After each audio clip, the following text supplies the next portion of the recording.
isu-isu di DeFi itu masih kacau. Si Riff itu datang mau menyelamatkan ini gitu. 3 problem ini, liquidity problem, yield problem, fragmentation problem, supaya si user itu datang ke platform si Riff, ya udah tinggal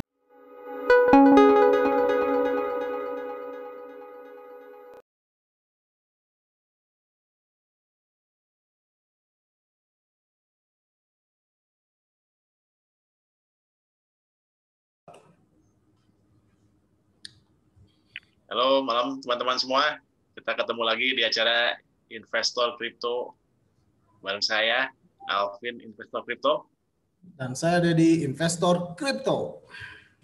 Iya. Gimana market hari ini, Dad? Market seperti kalau yang ngikutin channel kita ya kemarin kayaknya market mulai bergairah di hari Rabu ke sono, dan ternyata benar ya Bitcoin mencapai 50.000 lagi. Hijau semua ya hari ini. Hijau, udah habis masa merahnya. Oke. Sekarang kita mau bahas apa, Dad?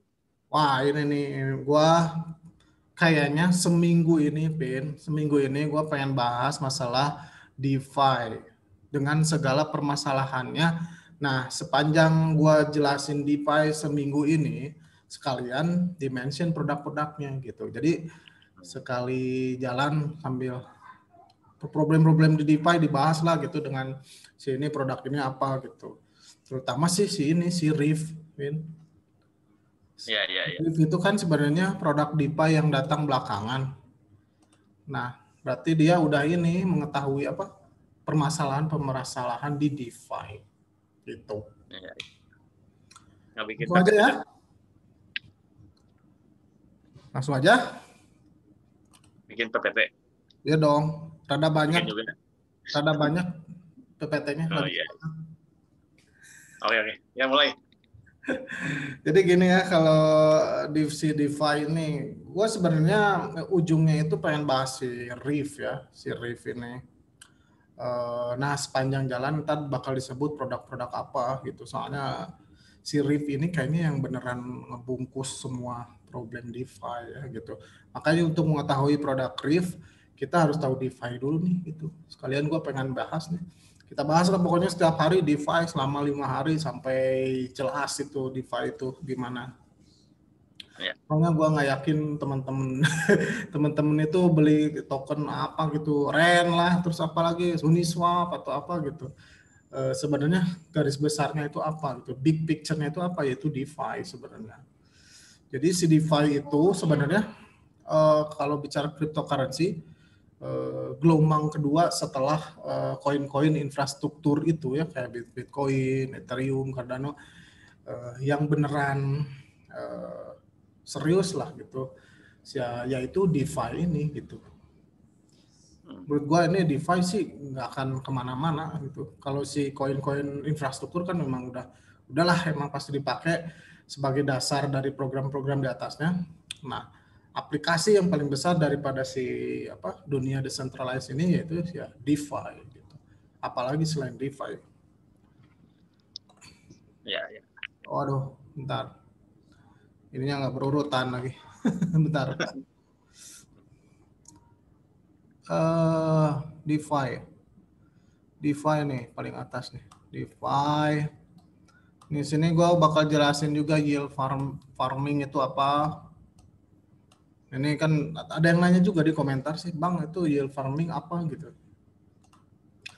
Nah, si DeFi itu apa gitu? DeFi itu apa gitu? DeFi itu ya decentralized finance. Kalau teman-teman tahu finance di dunia nyata apa gitu kan? Dunia bisa perbankan kan, terus apalagi saham kan gitu, ada asuransi lah gitu, ada obligasi, pokoknya semualah itu di dunia nyata. Nah, kalau di dunia decentralized ini apa sih DeFi itu ya? Itu decentralized finance ya sebenarnya.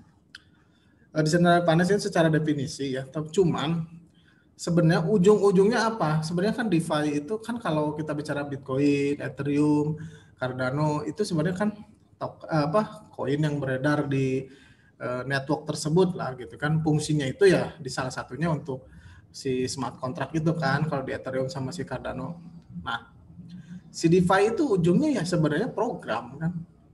Kan kalau di dunia nyata itu finance ada institusi centralized-nya kan, misalnya kayak bank atau apa investasi manajemen investasi, perusahaan manajer investasi kayak gitu kan ada yang ngurusin ya. Nah kalau di si decentralized finance nggak ada yang ngurusin. Maka yang ngurusin itu adalah program yang jalan di dunia desentralisasi gitu.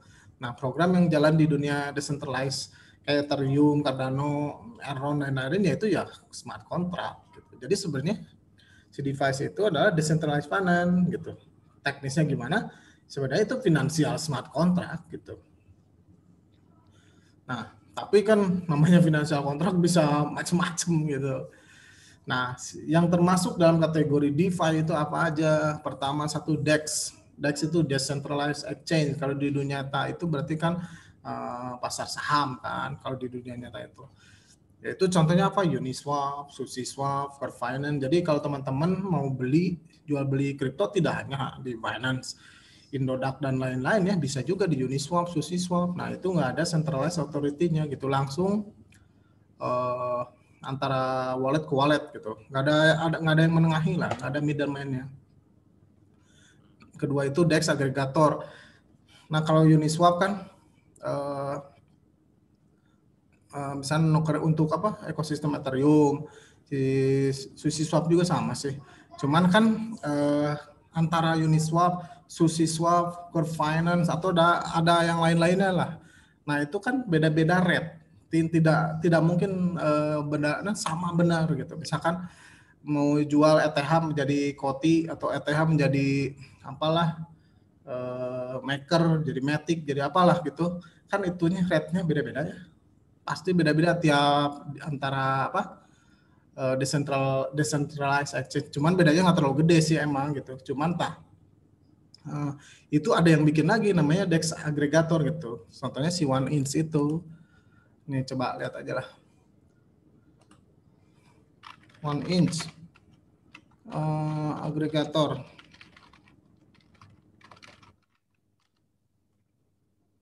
OneInch ini rada backend. Jadi si OneInch itu dia itu decentralized exchange aggregator. Dia memilihkan market mana yang paling murah. Gitu. Nih contohnya gini. ETH slash DAI di OneInch harganya 1611 komanya segini gitu. Nih di Balancer segini, di Uniswap begini. Berarti dia mencarikan rate yang paling baik buat kita. Nah ini sebenarnya udah idenya udah di atas lagi gitu di antara Uniswap, dia kayak agregatornya gitu. Lumayan kan kalau kita mau nge-swap token, kita lihat dulu aja nih di sini nih. Misalkan di sini kalau kita mau swap apa ke apa pairingnya gitu. Ya cari aja yang paling itu, paling murah misalkan. Nah, kalau dibandingin sama yang centralized, murah mana kursnya? Nah, ntar gue bakar ini. Yang diagregat sama si OneInch ini adalah yang decentralized exchange.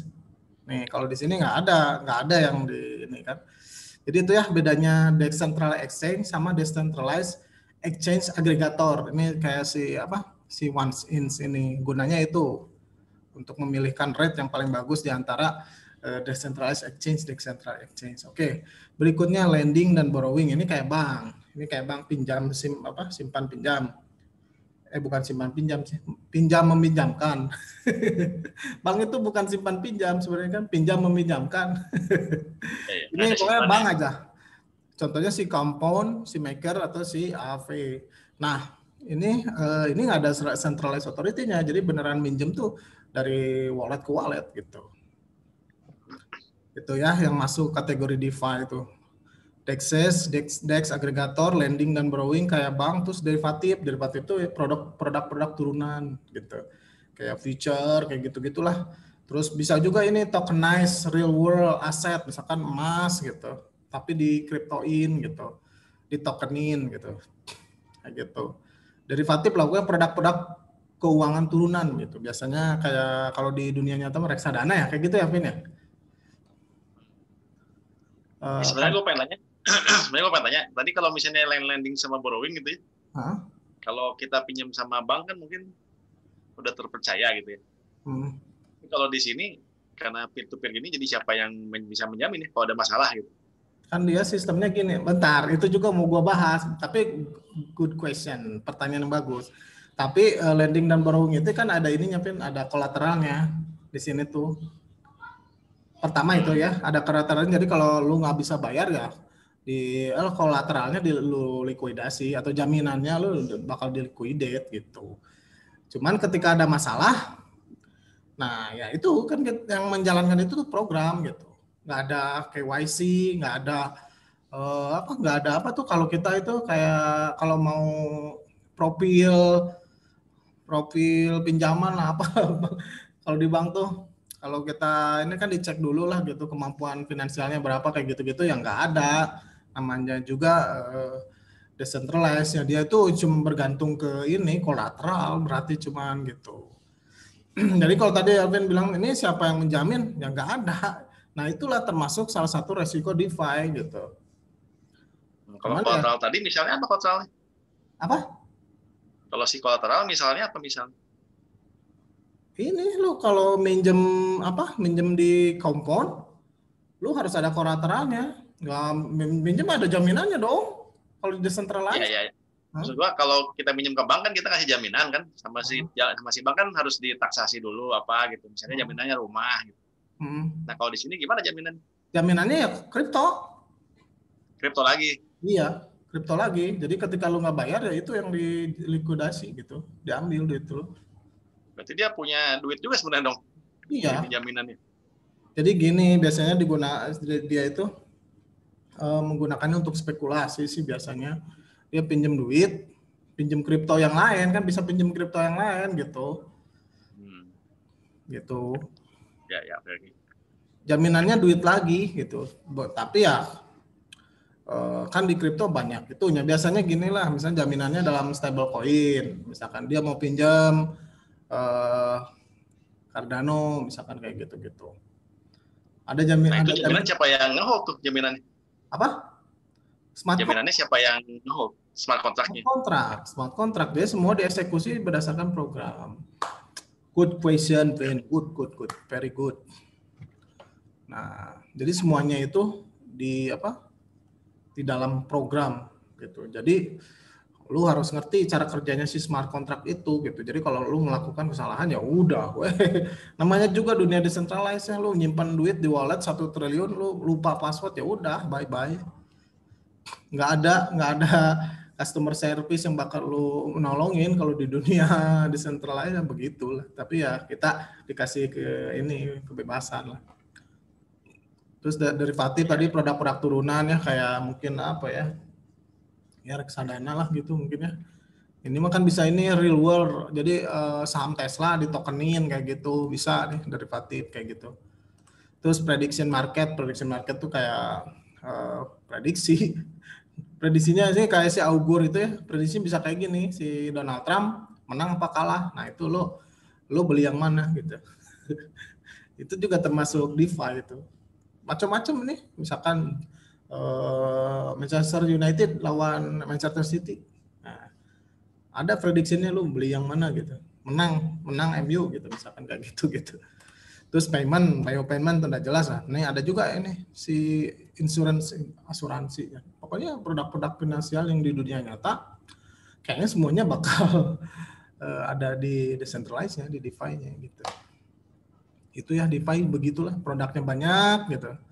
Nah, di DeFi itu ada ada aktivitas yang namanya yield farming. Yield farming itu apa? Nih, kalau dari definisinya begini nih, where speculator gitu ya, spekulator atau si trader, dia secara aktif memindahkan kripto dia gitu.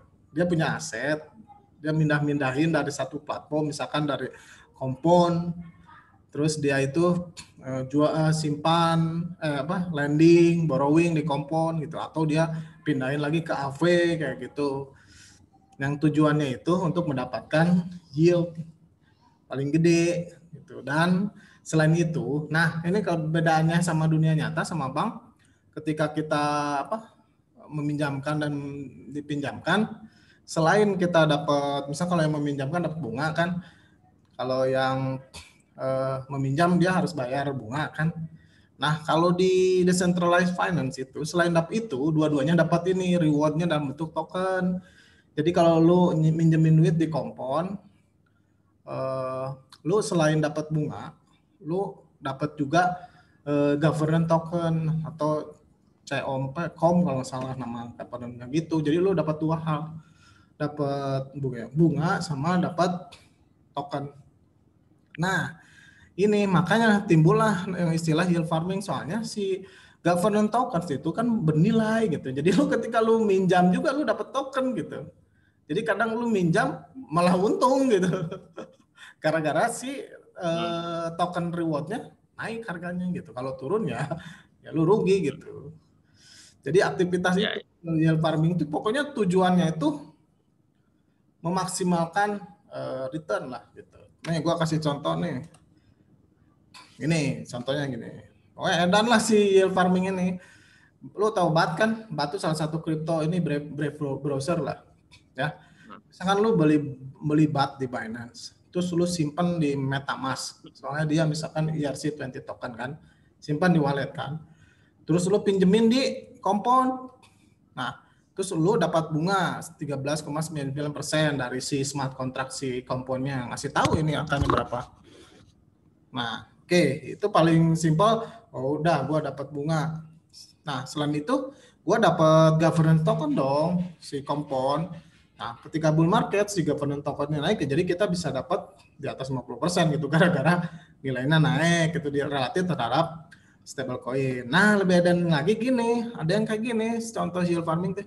Lu minjem dari si Compound ya. Nah, yang dari si Compoundnya lu pinjemin lagi di platform yang lain gitu. Misalkan di si AV gitu. Di asuransiin, ada di produk kripto apa gitu. Pokoknya ribet. Nah, ini aktivitas-aktivitas seperti ini gitu. Lo ribet kan? Nah, ini ribet lah. Melakukan ini tuh ribet. Pertama ribet ya. Lalu ganti-ganti sistem kan dari Binance ke MetaMask ke Compound misalnya ke AV, banyak lah. Ada satu lagi yang Nexus yang asuransi. Nah, ini tidak semua bisa melakukan ini kan untuk user yang belum terbiasa gitu. Selain itu kan ini kebanyakan jaringan Ethereum. Nah, jaringan Ethereum setiap transaksi bayar, gas fee-nya mahal gitu. Bisa-bisa buntung juga pindah-pindah kayak gini gitu. Jadi yield farming itu susah lah, mendapatkan strategi yang paling menguntungkan itu susah gitu. Terus ribet kan, loncat-loncat platform kayak gitu. Jadi si DeFi itu masih ribet lah gitu si DeFi ini gitu. Tadi nih Alvin nanyain resiko DeFi apa? Pertama dulu aja pernah software bug, si smart contract-nya ada bug, si YM Finance kalau nggak salah. Itu orang pinjam hilang aja duitnya. Terus dihack. Makanya ya hati-hati juga buat teman-teman yang mau main-main di DeFi gitu. Harus kayak kalau Uniswap itu mungkin udah terpercaya lah. Kadang masih bisa dihack. Dulu tuh yang kasus-kasus tuh banyak tuh, JM Finance, terus apa lagi ya, lupa gua. Ada beberapa lah. Terus si koinnya turun, harga token si rewardnya tuh turun. Jadi rugi juga kan pindah-pindah. Ada yang kayak gini, pinjam, ambil, cuman supaya dapat token doang. Tapi gas fee-nya nggak dipikirin, taunya habis duit ya gitu kayak gitu-gitulah. Masih ribet si dunia DeFi ini gitu. Nah, DeFi saat ini kan belum connect ke CeFi. CeFi itu ya centralized finance kayak si ini kan. Si Binance kan punya produk DeFi kan, tapi dia centralized kan. Walaupun di belakangnya dia pakai DeFi juga gitu. Nggak connect ke dunia centralized finance si DeFi sekarang tuh. Jadi kan kelihatan masih ini kan aut-autan kan si dunia DeFi ini. Buat kalau apa yang orang-orang yang terjun di kripto udah lama, udah biasa ya mungkin bisa lah gitu. Beli di Binance, simpan di MetaMask, connect ke Compound, connect ke AP, terus dapat coin rewardnya, dikirim lagi ke Binance, jual, jadi gimana lah gitu, pebelit lah gitu. Nah, masih harus tech savvy kata dia tuh. Si DeFi itu belum user friendly belum user friendly lah dan masih fragmented gitu. Nah, Oke. katanya datanglah si Rip menyelamatkan DeFi katanya gitu. Si Rip itu nih si RIP itu apa sih? RIP adalah Smart Liquidity Aggregator. Sebenarnya ini kayak si OneInch tadi kan. Terus nih, yield engine that enable trading with access to liquidity from SEC and DEX. Jadi dia mudah menggabungkan decentralized exchange sama centralized exchange. Nah, dia punya mesin analitiknya gitu. Terus dia bisa ini smart lending, borrowing, staking. Dia menggunakan AI gitu untuk menentukan yield yang paling tinggi gitu kan. Tadi kan untuk yang contoh yield farming tadi kan publik kan itu supaya maksimal gimana. Nah, si Riff ini dia udah pakai AI untuk menganalisis semuanya supaya si user itu cuma satu klik katanya udah bisa akses produk DeFi yang simple dan menguntungkan gitu. Itu gabungan semuanya dia gitu. Nah, menurut si Riff itu ada 3 permasalahan di DeFi sekarang itu. Itu liquidity problem. Nah, si centralized exchange katanya bisa dihack dong kayak si Binance. Terus kayak decentralized exchange kayak si Uniswap itu katanya tidak stable liquidity-nya, terus lambat dan dia susah dipakainya soalnya pakai jaringan ETH gitu. Terus tidak ada integrasi. Terus yield problem ya kayak tadi contoh untuk memaksimalkan yield ribet banget kan, nggak semua orang bisa gitu, makanya dia bilang high technical barrier of entry gitu. Terus ini nih impossible to keep up with the best strategy gitu. Nah lu supaya memaksimalkan yield gimana caranya, dan itu berubah terus gitu. Kalau lagi bull market gas fee si ETH kan naik. Strategi yang awalnya menguntungkan menjadi tidak menguntungkan gitu. Nah dia itu kayaknya mau bikin engine mengintegrasikan semuanya gitu di ekosistem si DeFi supaya memudahkan si usernya gitu. Tapi maksudnya gimana? Tinggal beli Riff aja gitu atau gimana? Enggak. Nah ini gue hari ini pengen bahas sampai situ dulu. Oke. Kalau terlalu panjang gitu. Jadi Ya. gue pengen part 1 ini pengen ngelempar dulu isunya, isu-isu di DeFi itu masih kacau. Si Rick itu datang mau menyelamatkan ini gitu. 3 problem ini, liquidity problem, yield problem, fragmentation problem, supaya si user itu datang ke platform si Riff, ya udah tinggal pakai service-servisnya dan mudah gitu lah, kayak supermarket finansial lah kayak gitu. Melakukannya kayak gimana? Ntar kita bahas besok ya. Oke. Oke. Ya. Oke, berarti teman-teman malam ini cukup sampai sini dulu ya. Nanti besok kita lanjut lagi pembahasannya.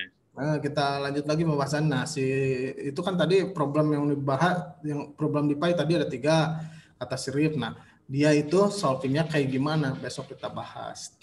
Karena terlalu panjang ini. Oke, kalau gitu malam ini cukup sampai sini dulu ya. Ya. Nanti besok kita ketemu lagi untuk melanjutkan pembahasannya. Ya.